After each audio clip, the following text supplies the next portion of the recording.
Base Case 042, Monk, Part 2, more Monk.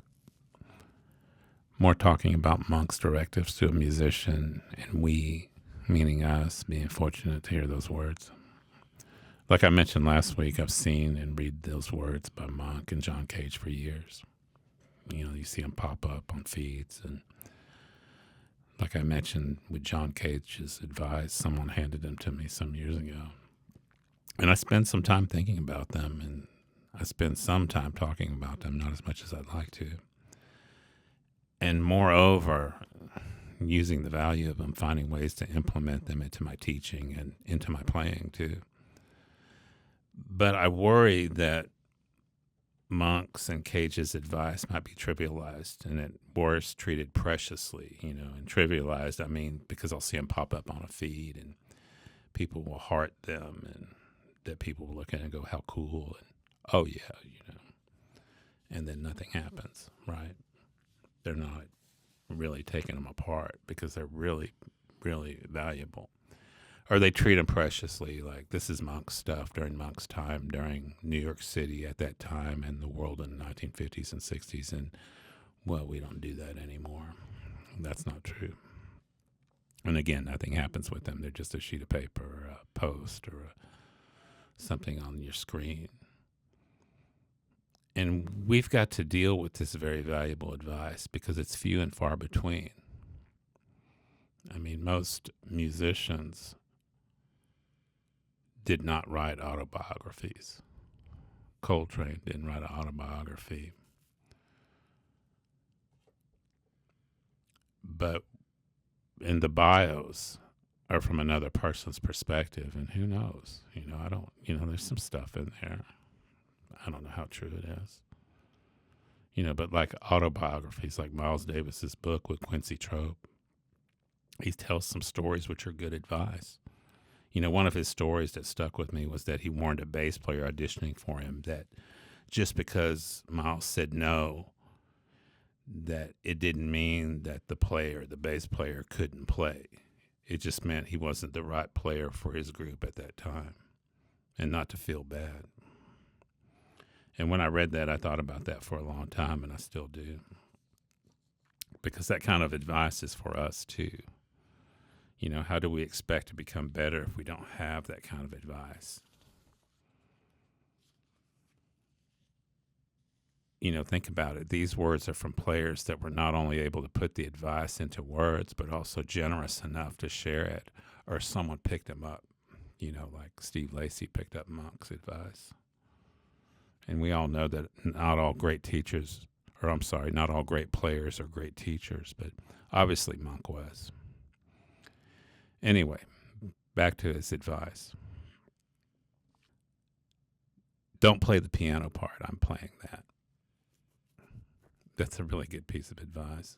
I was playing Forêts de Prison Rêve recently. It's a Zimmerman arrangement for double bass and piano of an art song, right? Just double bass solo with piano accompaniment.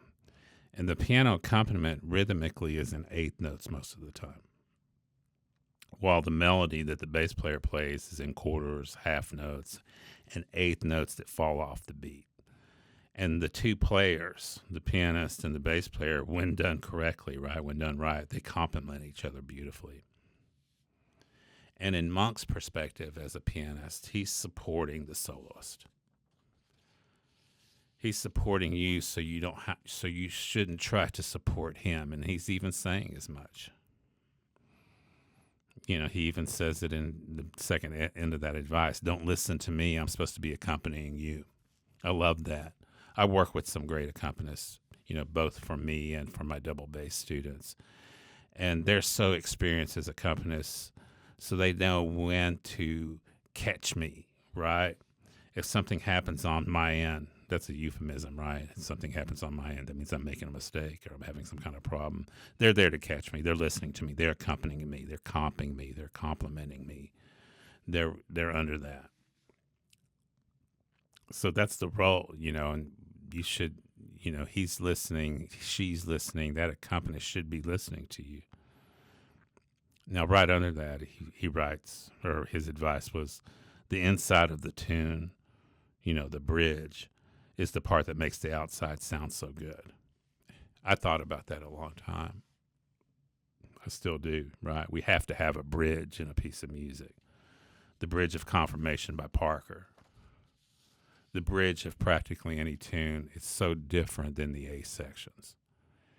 It's the thing that departs from it. They used to call it in the old days the channel. And you have to think about that. As a bass player, think about setting up the bridge.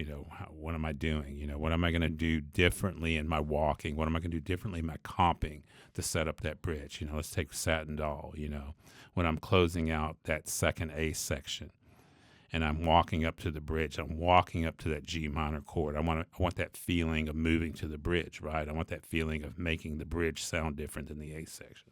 I want to build into it. And if I'm playing the melody, if I'm playing the melody, the Satin Doll, I'm going to play the bridge differently than I do the A section.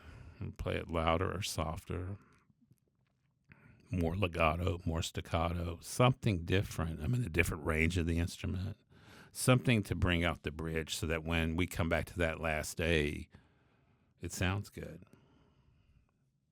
Really good advice. It's so simple. He wasn't giving, like, hey, play more half diminished scales than you're playing, or all of his advice, much like John Cage's advice, was something that anybody could follow. Here's something that I think about quite a bit. I still do, because I use the same expression that he does. And he says, stay in shape. He says, sometimes the musician waits for a gig, and when it comes, he's out of shape and can't make it. Have you seen this? Have you seen musicians that come to gigs not in shape? Have you experienced this yourself? Do you do this? You don't have a gig on the books, so you don't keep up your practice routine? Don't do this. I see it at times with musicians of all ages and experience levels, and it's inexcusable. You should stay in shape. I get called at the last minute from time to time, and I don't want to be out of shape. I want my sight reading to be there. I want my comping to be there. I want my tunes to be there. I want my solos to be there. And I stay in shape for the most part because of school, because of being a teacher, and I've got my instrument in my hand every day, all the time, right? And I do a lot of walking and comping on my instrument because of my day job. And you don't have a job like that, you still have to stay in shape. And you think of that someone of Monk's stature played only with high-level musicians, and it's likely that he did, but he's given advice like that. It means that he encountered players that weren't in shape, and that gives me a lot to think about, as it should you. Another piece of advice, and I follow it: don't sound anybody for a gig, just be on the scene. That one works with staying in shape. And don't ask for gigs. People know you or they don't know you, and there's a reason they know you, and there's probably a reason they don't know you. I love the idea of not asking. My family will tell you that. My students will tell you that. I don't like to ask for stuff. You put yourself and the other people in a bad position when you do that, when you ask for a gig. Think about it. I mean, the answers are too obvious. Always leave them wanting more. Less solo, less set, less everything. There's too much of some things sometimes. I go to a concert and the program sometimes seems a couple charts too heavy. It's like it's bloated. It's like this should have ended, it's like someone told the band leader, you must play for 90 minutes. I like Paris Rutherford's advice. He was my arranging and comp instructor professor at North Texas. He said, no sets longer than 75 minutes because of human beings' biological requirements. And really, I like an hour. Although sometimes I go to 75 because I have enough of a set and I want to play it all and it fits. Think about it in other terms. Multiple choruses, how many do you need? Beginning, middle, end of solo. And it's a difficult question to answer except when things go too long. But I've noticed that people, when speaking or when people making something, there's a tendency to go too long. As though more is better. It's like an old commercial. I remember the Moors. They'd have more of everything, right? And more wasn't good.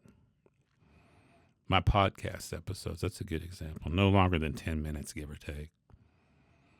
Some movies seem too long. It's like they wanted to put every scene in, and I wonder about that. Anyway, you get the point. Another piece of Monk's advice: you got it. If you don't want to play, tell a joke or dance, but in any case, you got it. He was telling that to a drummer who didn't want a solo. You've got to take the solo when called. Don't wave off the band leader. It's rude. If you're not there on your soloing as a bass player, walk. People love to hear walking. Don't kid yourself. They don't hear enough walking. They hear walking under soloists. They hear walking with the whole band. But when they just hear walking by itself, it gets exciting.